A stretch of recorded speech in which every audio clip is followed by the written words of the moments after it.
দায়িত্ব আর কর্মের মাঝে হেরে যায় হাজারো ছেলের স্বপ্ন।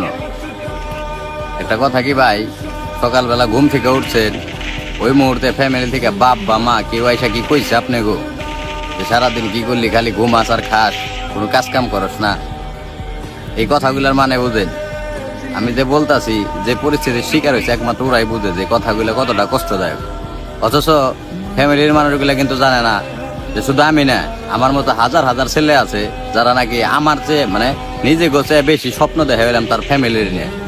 আমি মনে করি বেশিরভাগ পোলাপানেরই আমাকে মতো যারা মধ্যবিত্ত ঘরের সন্তান, বেশিরভাগ পোলাপানেরই নিজের চেয়ে বেশি স্বপ্ন তার ফ্যামিলি নিয়ে।